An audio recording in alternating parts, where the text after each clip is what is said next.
on, make your way in and find a seat, please. Up front. Make your way in. Yes. So you can get out. I want you to come in. Come in. Aha.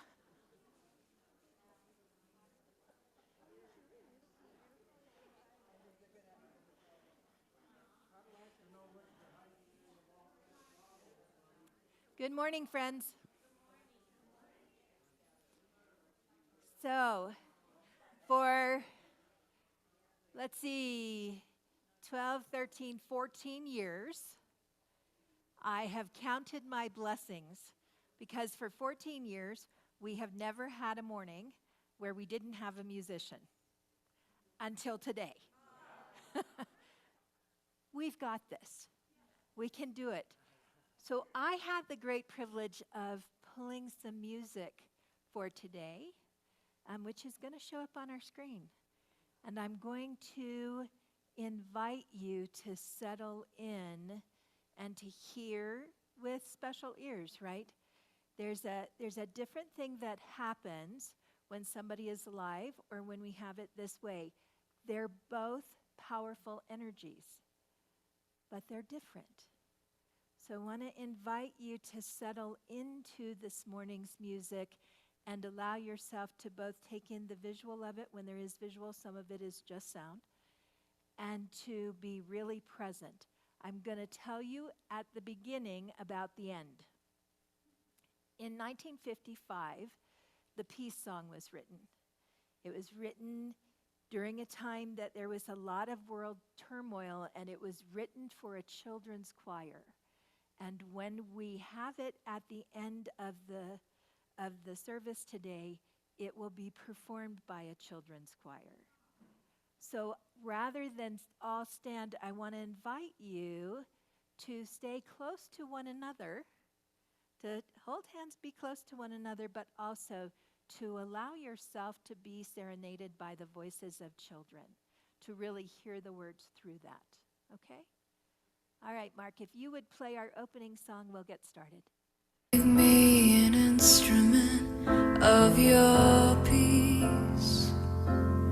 Where there is hatred, let me sow love.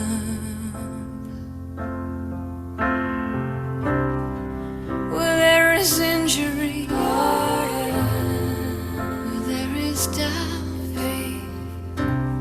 Where there is despair, where there is darkness, where there is sadness, joy.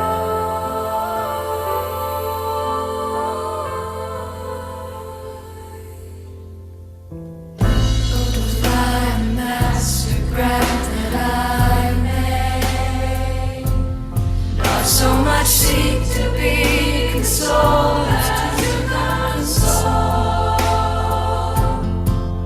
to be understood as to understand, to be loved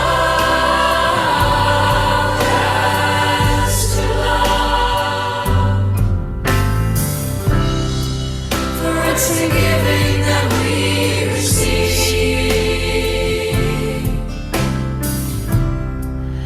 It's in parting that we are,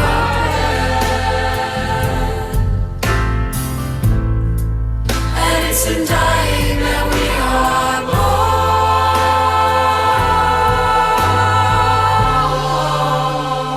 born to eternal life. Amen.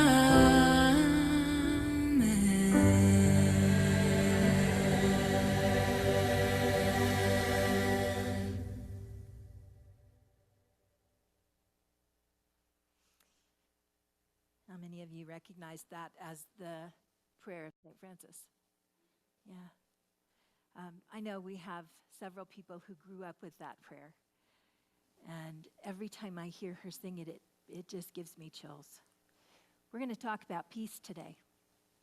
We're going to talk about how we hold peace here when everything out here doesn't feel very peaceful. And we're going to learn about a sacred rebel who really, their whole life was how you hold peace inside first. Before we do that, I want to invite you to put your hand on your heart and to take a deep breath. Take another deep breath. And another.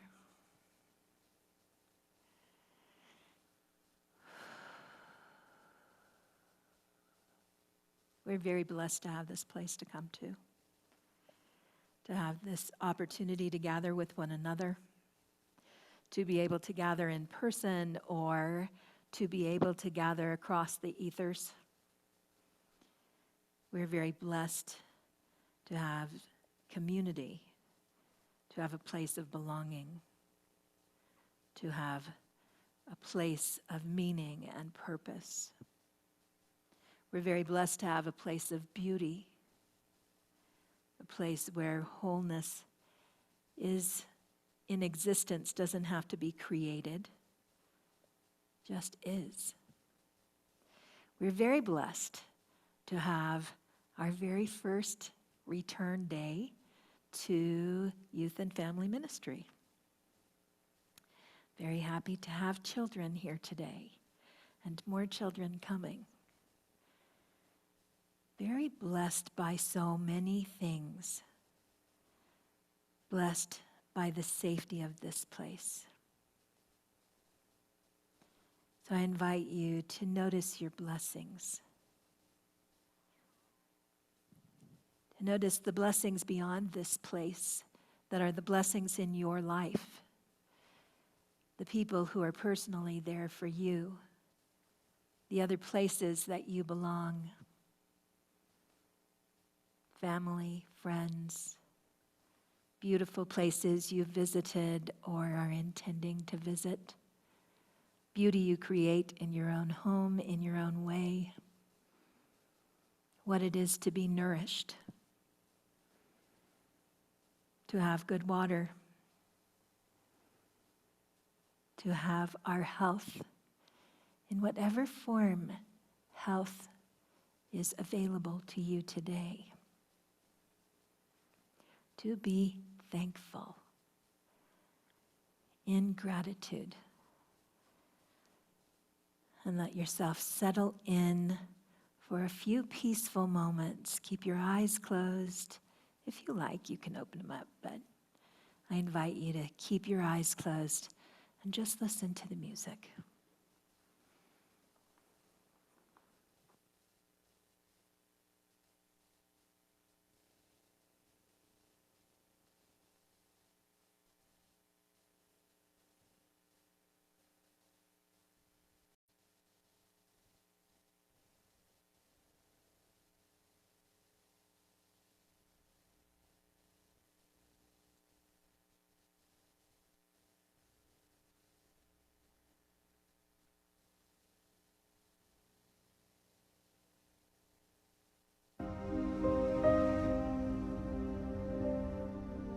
There's a quiet place I come back to in my mind when I'm feeling out of sorts, or like I'm running out of time.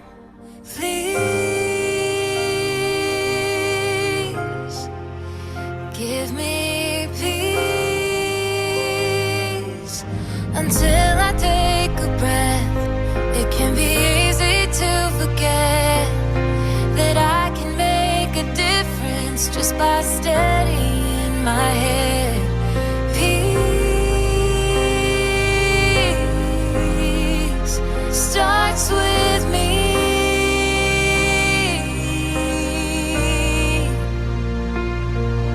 The planting of a seed, the passing of a smile, the lending of a hand, and the loving of a child. It doesn't take a lot to be the change I wish to see. If there's something I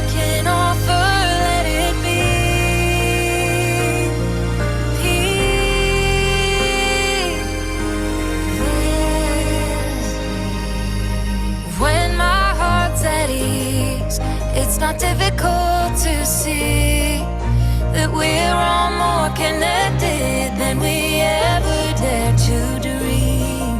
Peace is meant to be. Yes, it is. It's meant to be. The planting of a seed, the passing of a smile, the lending of a hand, and the loving of a child. It doesn't take a lot to be the change I wish to see. If there's something I can offer, let it be peace. In the stillness of the silence, where our heartbeats start to blend, we will learn to trade our worries for a peace that can transcend. In the echoes of our voices, let the harmony ring true.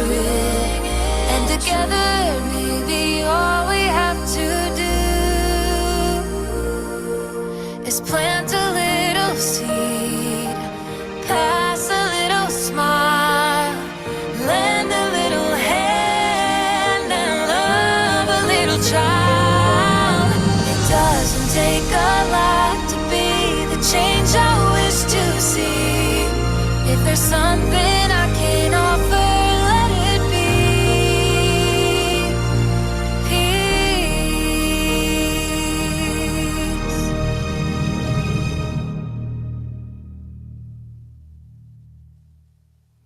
Take a nice deep breath in and release. Gently open your eyes.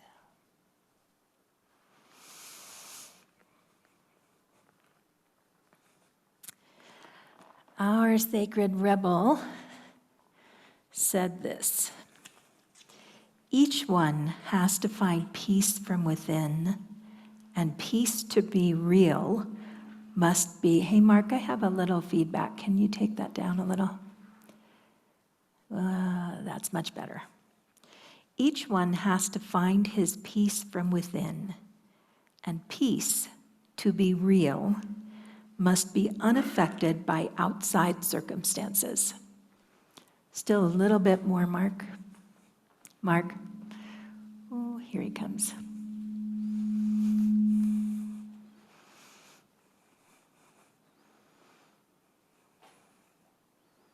Still too loud.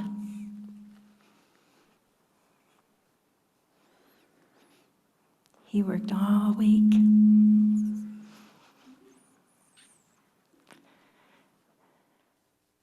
Check. How's that? Can you still hear me? Okay, good. I'm not sure. It might be the TV. I don't know what it is. So,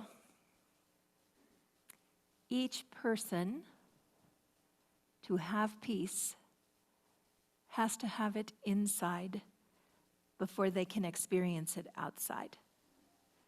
That is the primary lesson of this week's Sacred Rebel. If you have not accomplished peace inside, how will you recognize peace on the outside? How will you have any idea what peace is if you don't know what it feels like? So how many of you think you have a good idea what peace feels like in your body? Good. Good, a lot of you. How many of you do not? A couple. This particular person was born in 1869. He was born in India. In 1858, the British took over the Indian government. So his government for his entire life was the government that was in place from Britain. And he was born in 1869, and he went on to become an attorney. And he went to London to study law. And after he graduated from school, he went to South Africa, where he worked as an attorney. until he was pushed off a train, off a first-class car on a train, because he did not have the right skin color to ride in first class. And so in the middle of a very cold night, he was put off on a cold platform by himself in the middle of nowhere. And it changed his mind about how he would use his strength, about what he would do in the world.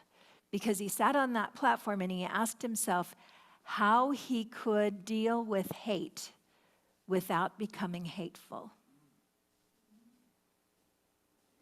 How would he confront hate in his life without becoming hateful? Which is kind of the opposite, isn't it? How will I bring in peace if there's no peace out here? How will I do that? And eventually that's where he went. Anybody know who it is? Mahatma Gandhi. Mahatma Gandhi. So, interestingly, when we grow up, well, I'll speak for myself. Growing up in school, I was taught that Gandhi was a pacifist. How many of you had that? Yeah. So Gandhi wasn't a pacifist. Gandhi was a Hindu. And in the Hindu faith, there are two very important beliefs, considerations. One of them is ahimsa. And ahimsa means you are nonviolent. It means nonviolence. Nonviolence is not the same thing as passivity. It is a choice not to strike back. So he practiced nonviolence. He also practiced satyagraha, which is the force of truth, or truth force, if you put it into the Hindu language.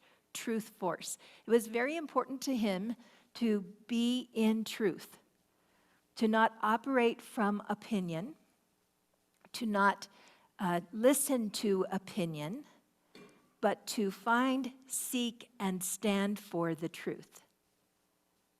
And all of us, as we stand for the truth, stand for perspective in some degree, don't we? Because the truth is very rarely black and white.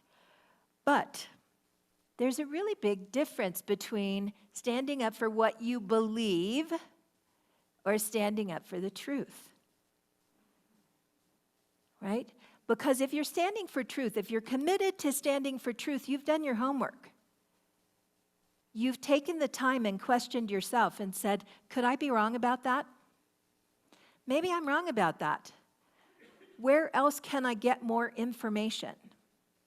There is some discerning process if you're going to stand for the truth. There is a commitment to discernment, to considering what is really true versus what I think I believe, who I want to believe, what sounds good to me, what sounds like me. This sounds like me, I'm going to believe that because it sounds like me.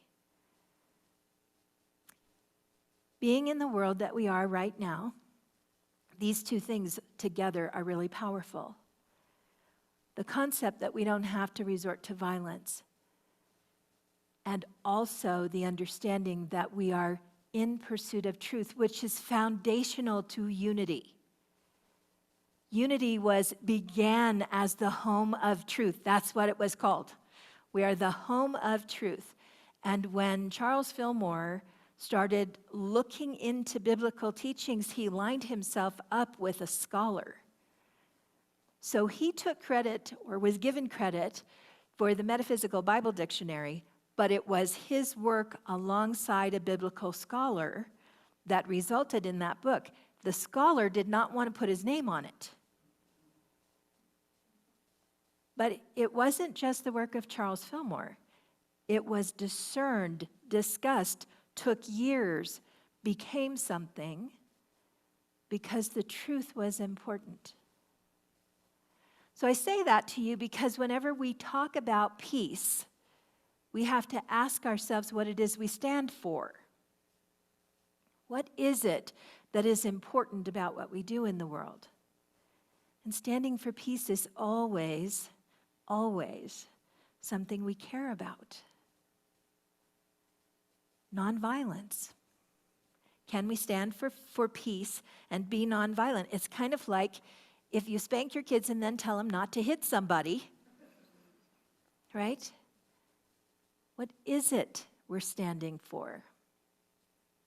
If we're standing for nonviolent response, what does that look like? So Gandhi led a salt march. The government made it impossible for the Indian people to produce their own salt. They were not allowed to produce their own salt. And salt is really important. For lots and lots of reasons, we need salt. And economically, at that time in India, it was incredibly important. So in 1930, Gandhi led a salt march. And he told folks he was going to walk 240 miles from his ashram to the shore. And that as he walked, people were invited to join him. And they did. They walked with him. Thousands and thousands of people walked with him. Every time he went through a village, more people joined. And they walked with him all the way to the shore. And when he got to the sea, he reached down and picked up a handful of salty mud. And that was it. That handful of salty mud was his way of saying, we don't have to do this. We have lots available to us. We're not going to just do nothing. We have a right to this. And then he went home.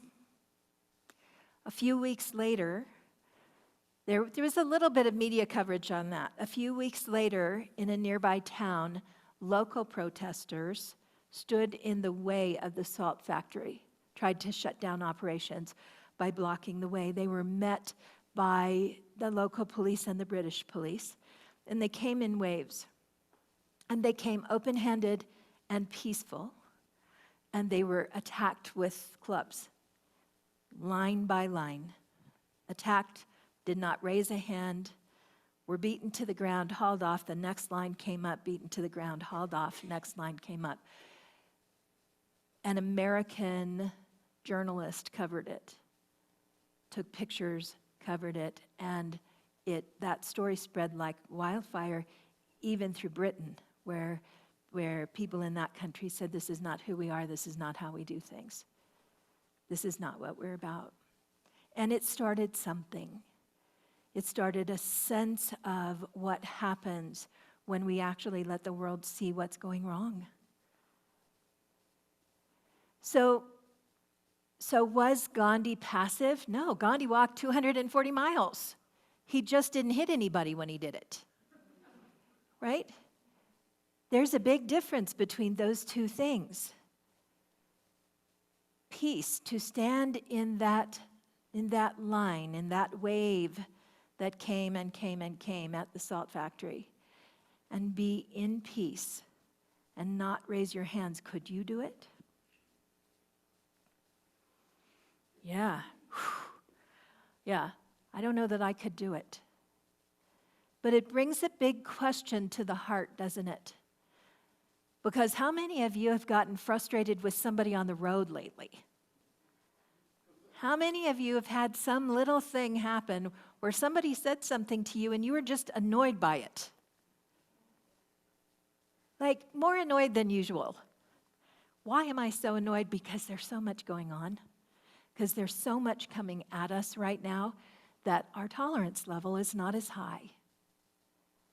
So somebody says something. This happened to me just in the last few days. Got an email. I read the email. My immediate response was, whoosh, when the flame goes up and you feel the temperature rise, and then you go, nothing happened. I just read an email, that's it. That's it. Breathe. Come back. Relax. What's in here? What just triggered me? Not being in control. Oh, it feels like we're out of control of a lot of things right now, doesn't it? When we are not in control, we will fight really hard to get it. not being in control was what was my trigger at that moment. And then I was able to go, what am I not in control of? Me.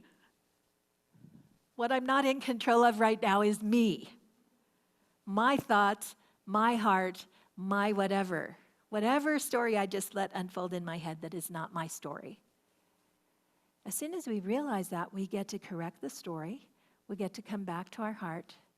We get to go, oh, this is crazy. This is not even a mean email. This is a lovely email. Relax. Take it in. Be who you are. Be love. How would I be if I sit and be love? If I hold peace inside of me? And as soon as I was able to do that, everything shifted because I was able to discern truth. I got out of my story in my head and I was able to discern truth. And that's a really important thing because the truth was really different than the story in my head. The story in my head was I'm not in control and I should be. In reality, I shouldn't have been. I should simply have been receiving, observing, discerning, and deciding what did I need to do next, what was called from me. So I share that with you because it happens to all of us all the time. It happens when we're in conversation with a family member who has a different political view. It happens when we sit across from a friend who's complaining about something that, we're either agitated with and want to be part of, or we're agitated against. It happens for all kinds of reasons. But the truth is, what happens in the peace inside of you is about the story you're telling yourself about your life. And if you are a stand for peace, then it starts right here. We are the stand for peace. When we live it, it feels different. And here's the funny thing about it. When you live and you're having peace and you're feeling peace and you're being peace, this funny thing called a smile comes across your face. And you start realizing you can stand for something and still smile. I was shocked looking at Gandhi's pictures. Almost all of them he's smiling in. He doesn't look like a guy who's fighting anything because he wasn't. What an amazing thing it is to be able to smile in times like this. All of this, one of the things that I love about these last couple of rebels that we've talked about is that unity was founded in the time that was going on. So when we think about unity and we think, oh, unity, kind of simple, 5 basic principles, not a big deal. No, it's a big deal. These 5 principles got people through really tough times. They will work for us, knowing that there is a God who is love, knowing that we are the expression, the living, moving, hands, heart being of that, knowing that our prayers and our meditation allow us to stay in a certain place. They shift our consciousness, and that how we think makes a difference. Taking action from that place of having achieved inner truth, having achieved peace, looks really, really different than taking place in a knee-jerk reaction, taking action in a knee-jerk way, right? Really different. So you're going to find that the seats that you are sitting in are unattached, except for here. And I invite you to turn them together in groups of 4 or 5. Just get in some circles. Move the chairs around. Get in some circles. You are not required to do anything but get in a circle. I invite you to explore this question. What can I do now to create more peace in my life? What can I do now to create, not what can I do yesterday or what can I do tomorrow? What can I do now? Because whatever that is, you need it, right? You need to know, this is what I can do now when you're having a moment that you don't feel peaceful. So pull your circles together have some good conversation, get to know some people.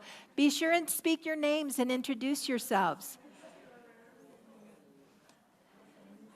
I'm going to give you about 12 to 15 minutes, and then I'll call you back together.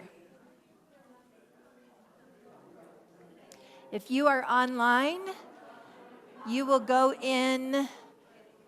into groups. Yolanda will put you in groups.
All right, my friends, if you would please slowly start coming back.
Time to come back, my friends, please. Wrap up your sentences, and if you would, please bring your chairs back around. Come on back.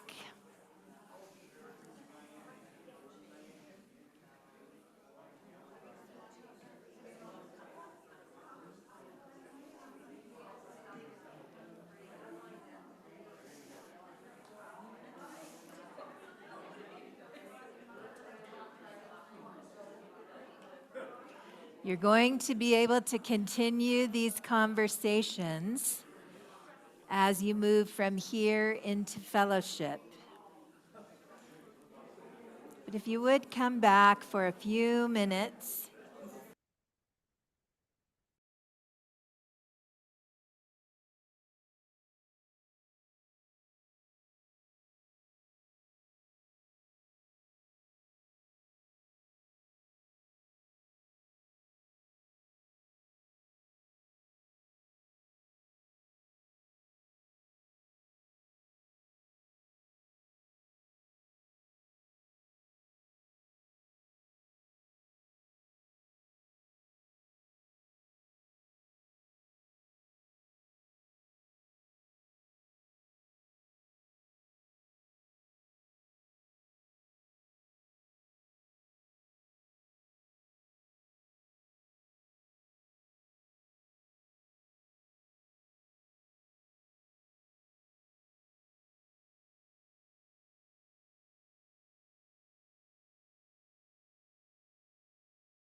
Tell us the story of something in history that actually happened.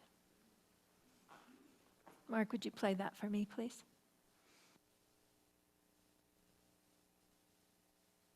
A very powerful moment of peace.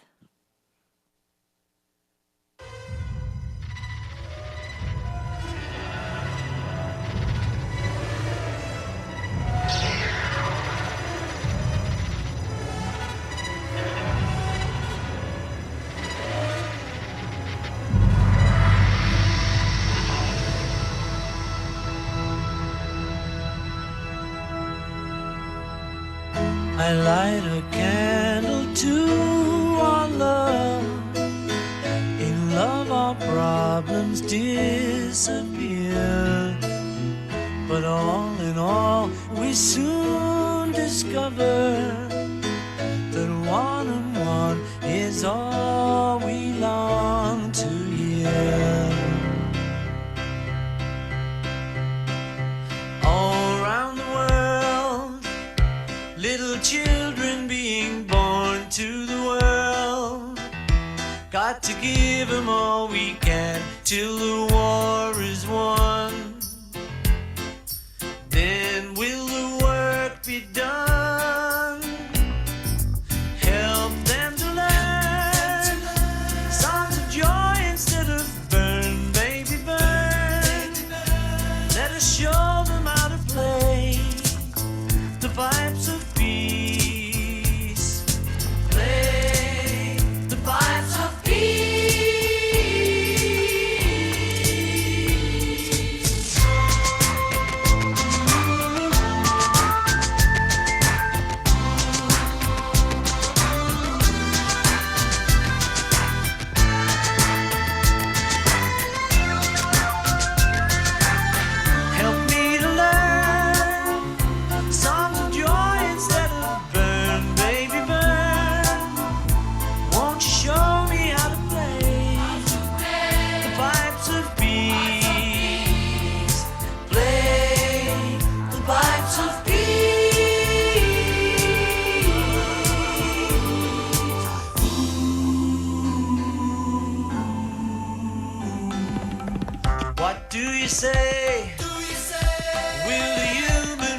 run in a day? Or will someone save this planet we're playing on? Is it the only one? What are we gonna do? Help them to see that the people here are like you and me. Let us show them how to play the pipes of peace. Play the pipes of peace.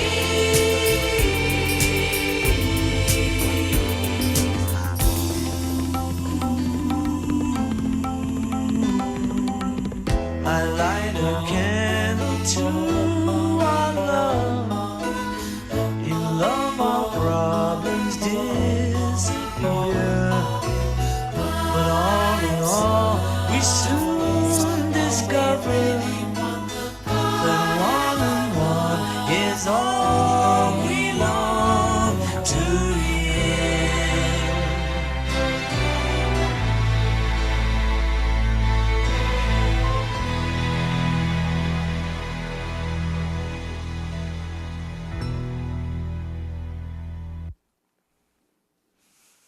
It is good. Really good, isn't it? Makes you realize miracles happen.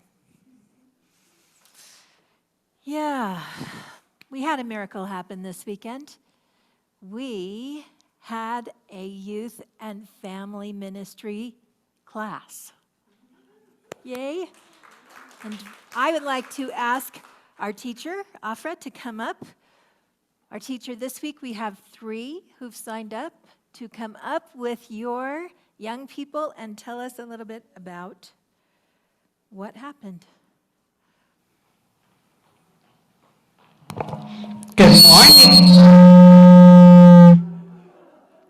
Good morning. Hello? Oh, good. I am Ofra Caraballo, and I got to hang out with the most amazing bright lights. What's your name? Bo, Cora. Did you learn anything in there today? Yeah, we learned all about peace. So we talked about peace, what it looks like, what it feels like, where do we have it in our body, how to tap into it, and how there's no such person as Jesus, because his real name is Yeshua. That was fun. We did talk about that. Yeah. Anything else? Yeah, we did color a bunch.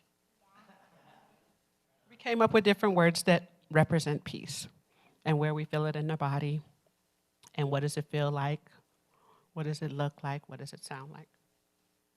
What does it sound like? What does peace sound like? Bruh.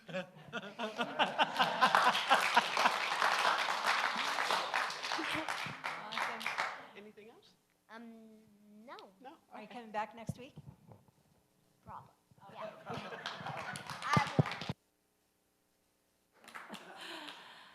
Awesome, awesome. Nice to have you guys. You will get to see our kids as they start coming back. I'm really excited about that. I know you guys are too. I know several of you have asked about it, and I'm just delighted that members of our community stepped up and said, can we get this started? So our youth program is up and running. We are doing a fundraiser. I want to thank Debbie. Debbie, you did your first dinner. How'd it go? Great. Yeah, you had fun? Yeah. David took some pictures, so maybe look on Facebook or there might be. Or send them to Yolanda and we'll get them in the e-blast. So we are doing a series of sacred dinners, and you can help. You can host a dinner if you want to. We have a couple coming up. Debbie just finished hers. We have one coming up on Thursday, August 28th from 5:30 to 8. Kelly Calabrese is doing an Italian dinner. There are 4 seats left.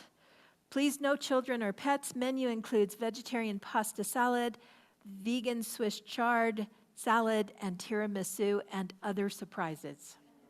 So you can get a ticket in the office if you would like to go to that dinner. And Thursday, October 2nd, Dana McLaren, who is right here, is doing a Yom Kippur dinner. 6 seats are available. Menu includes, and that's going to be from 6:21, exactly 6:21 to 8 p.m. That's because it starts at sunset, right? Menu includes traditional breakfast foods, bagels, quiches, salads, etc. So, how this works is, if you decide to host a dinner, you buy the supplies and cook the meal of your choice. People buy their tickets. Tickets are $25 a piece. 100% of that supports our Unity Spiritual Center. And we get to have good food together, break bread, have some fun, get to know some new people. If you would like to host a dinner yourself, we're doing this to the end of October. So we're kind of looking at trying to do one a week, a couple a month, but it's a really nice opportunity to get to know people. If you would like to do that, please let Yolanda know in the office, and she'll get all of the arrangements made for you. We have so many cool things happening. I had a request this week to give you a little bit of information because I did not follow up with you on conference. And so I want to say just a couple words about Unity's national conference, which I went to in June. What I want to say is Unity this year is in an interesting place of change. We are working to line up and vote in November about whether or not Unity Worldwide Ministries and Unity World Headquarters will become one organization. They're actually two, and they have been two since their inception. We have tried this vote several times. We are closer to getting this done than we've ever been, and I will tell you that after years of listening to it, I'm really in favor of it. But I have given the board all of the information because it's really up to the board how this community votes. So I've been giving the board access to all of that information, and we'll talk more about it as we get closer to November. This year we changed our CEO. We now have a temporary CEO in place, and I went to conference, and conference was not the best conference I've ever been to. It was not an inspiring conference. It was a difficult conference. It was an agitated conference. Agitated, I think, because the job of ministry right now is agitated, right? It's like what we're talking about, holding peace, holding center, holding the presence of everything is good, everything is fine, and also truth-telling. Also being in a world where everything doesn't feel fine, and no matter where you sit in it, it's not comfortable. It's a lot. So that was reflected in our conference this year. And I say that to you because I think Unity is going to skip a year and not do a conference in 2026 and reevaluate how to make the conference more useful coming back to the churches than they were able to do this year. It's a time of evolution, isn't it? These things that we're talking about all summer, they're happening all across the movement. These conversations we're having about how to be in our hearts, how to hold love, how to hold peace, how to use these unity principles, they really matter. And they're powerful when we use them. So more opportunities to do unique things, to do some artwork and get out of our heads so much, to have conversations with one another in different ways. We're doing lots of different things all across the unity movement because we need new things. Because this is a new time. We're evolving into something new. So what I want to invite you into as we conclude today is I want to invite you into the possibility that what you're seeing is not always the truth. Right? Whether you're seeing it on social media, in the newspaper, wherever you're seeing it, stop and ask yourself, do I know this to be true? Because there are a whole lot of things we want to be true. We want the bad guys to be the bad guys and the good guys to be the good guys. Our way, right? We don't know a lot of things. But we do know this. We do know the Spirit of the Holy has our back. We do know that love is bigger than anything else. We do know that who we are is the living, breathing, moving energy of God on this planet. So who are we going to be? Because that's what's going to change things. Our search for truth, our willingness to find peace, our understanding that control is not the objective. Because when something is trying to move and change and shift and flow differently, and you try and control it, you impede what's trying to happen. What you need to control and direct is right here. Right? This is what we have, that we bring forth the holy in even bigger and greater ways. I read a quote, and I don't even remember what the quote was, but here's the gist of it. Some of you will know that in Egyptian history, in the ancient Egyptian practices, that when you crossed over from this body to the next, your heart went to Ma'at's scale. Ma'at is a goddess in the Egyptian pantheon. Your heart would be laid on the scale next to a feather. If your heart was heavier, you did not get to cross into the time after. If your heart was lighter, you did. And I remember looking at this and thinking, how the heck would I ever get to believe that my heart could be lighter than a feather? How is that going to happen? So I ask you, when you are at peace and you have let go of judgment and let go of the need to control anything, and you are simply being the moving energy of the holy, are you lighter? Do you feel lighter? Yeah. Can you get yourself light enough to have Mahatma Gandhi smile? Can we hold a lighter frequency so that we can move from where we are on this planet to something new? That's the invitation. I see you back there. Was there something you forgot to say, or are you just waving? Just waving. Okay, good. All right. We're going to take a moment to offer gifts that support this time and this place and the good work that we do. I invite you to listen to the music, to first hold in your hand whatever it is you'd like to give, and to give it freely, lightly, and without control from your peaceful heart. Here we go. Divine love, through me, blesses and multiplies all that I have, all that I give, and all that I receive.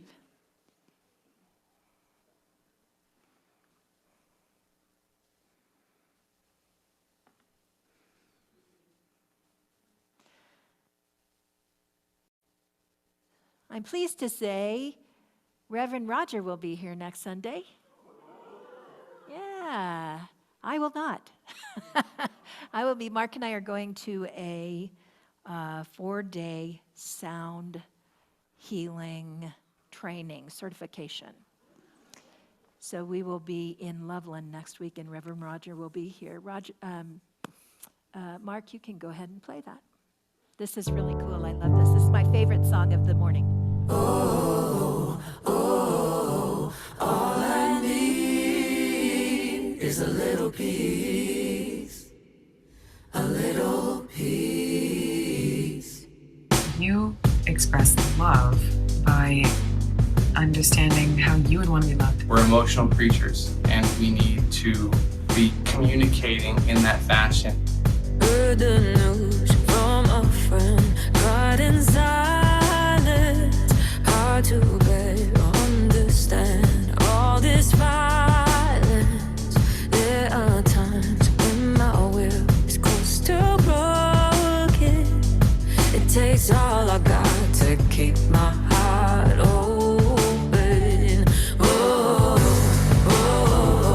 all I need. Oh, is a little peace. Oh,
Cool song, huh? So next week we'll have live music again, but I'm pleased we made it through this week without it. Thank you, thank you, thank you. Like I said, first time in 14 years that every musician we have was gone. Nobody was available. So I really love that we could do this, that we could do something different. And I love the reminder that we can get through whatever comes up in front of us. There's always a new way. I will post the links to these songs on our Facebook page. In case there's something you would like to hear again, I'll post them for you. And I'm going to invite Charlotte to come up and share a little bit about what's going on for us in the next week. And I'm going to head to the back. I invite you again, as the peace song comes up, to be connected with one another, but stay in your seats and let yourself be washed over with these children's voices. It's really beautiful. And I'll see you in the back. Thanks, Charlotte.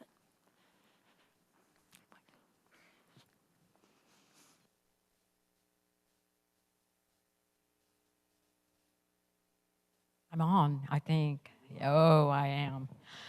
Are we not blessed with the creativity and the spontaneity of our minister and the staff here? What a wonderful experience, and just a perfect way to have a moment of peace. And so I just say thank you so much to Ariana and everybody else who worked to put this together. Thank you very much. Okay, first order of business for me is to invite you to join me when Mark gets it up for our minister affirmation for our search for a new minister. So here we are. If you'll join me, please join me in for our past. We embrace change with faith and enthusiasm. We will warmly welcome our new minister to Unity Spiritual Center in the Rockies with open hearts and joyful spirits. And so it is.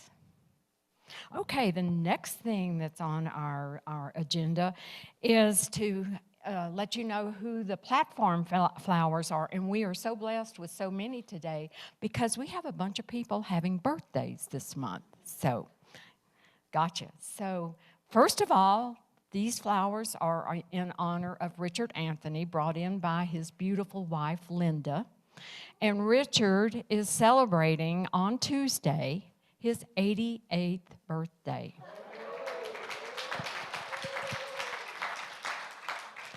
I call that double infinity. And next, and I won't give her age away, but the next person is Donna Grant, who brought the wonderful sunflowers, and some person that knows her brought the flowers that are back here. So Donna's birthday is tomorrow. And then I know recently Patricia celebrated a birthday. I mean, I'm going down the list. Larry, when is your birthday? July. So we just passed it. Okay, so you're just a year older now, right? Okay. And then Miss Ernestine back here. Wait, is there anybody else? Did I miss anyone? Whoa, Nelson? August 16th. Who else? Tomorrow. Oh, you share with the queen over here. Wonderful. All right, we're going to sing happy birthday. Yes. Happy birthday to you. Happy birthday to all of you. Happy birthday to all you guys. Happy birthday to you. And many more. Very, very awesome. What a fun thing. One of the things that I've shared with my group was one thing that makes me feel peaceful is laughter. I love to laugh, and that really opens me up for peace. So thank you for letting me do that. Okay, talking about some upcoming events, I have a special announcement. There's some flyers out on the tables outside, and you're going to be hearing about this for the next 6 or so weeks. We are planning and putting on a metaphysical and craft fair. And this will be occurring on Saturday, September 20th, on the eve of the autumn equinox.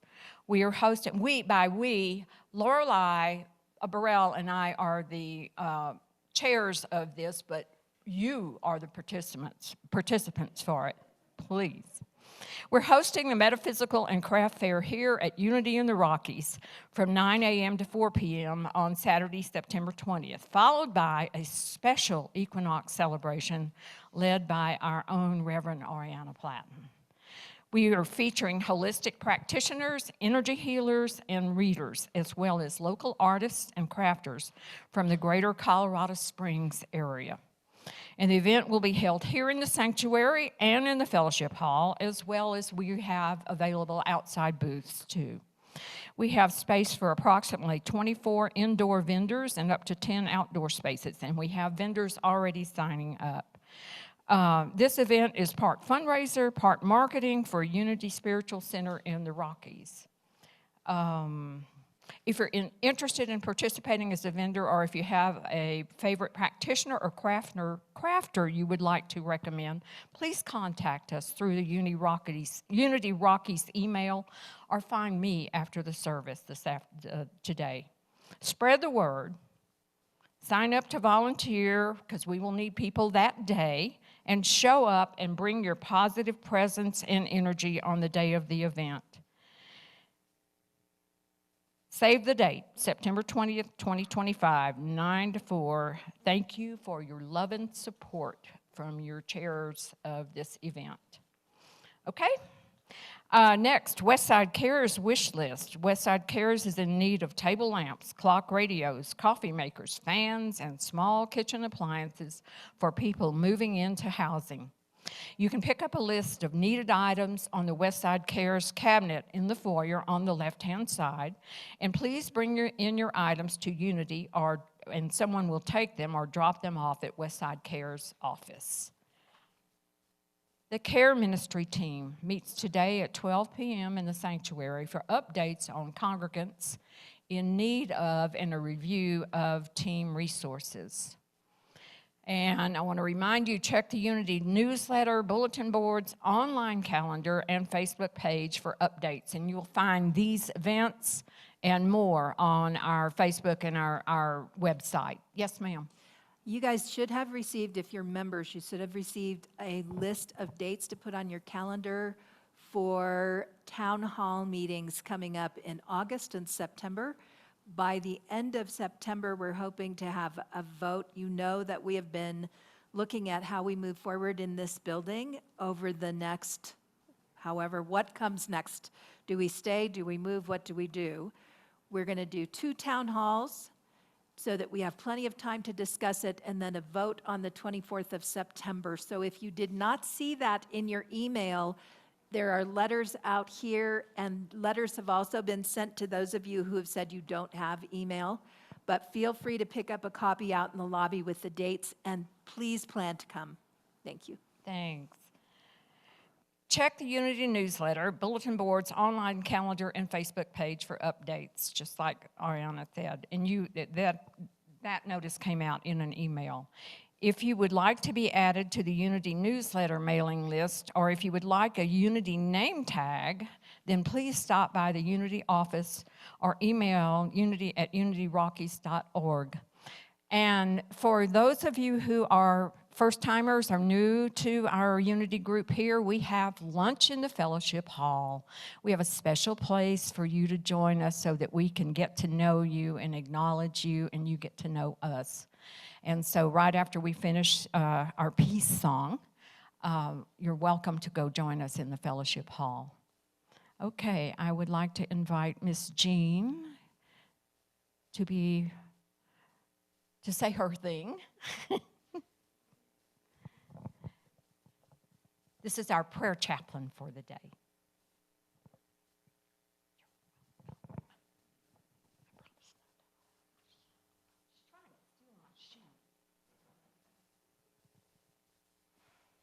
Good morning. I'm your prayer chaplain for today, and I'd be more than happy to pray with you afterwards in the meditation room if you so wish.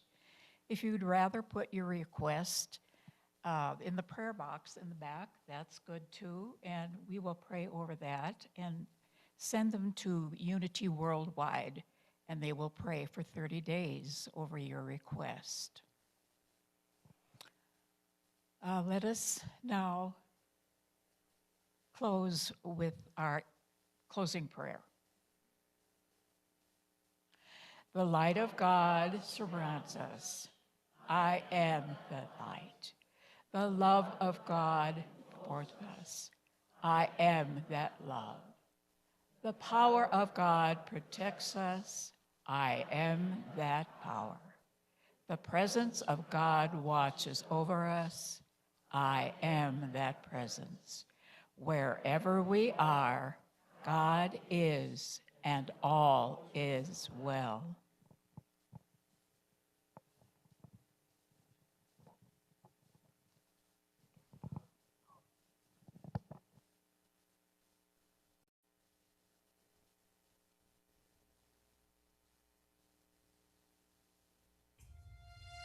Let there be peace on earth, and let it begin with me.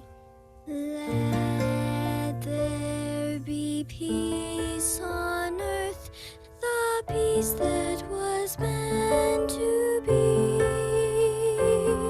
With God.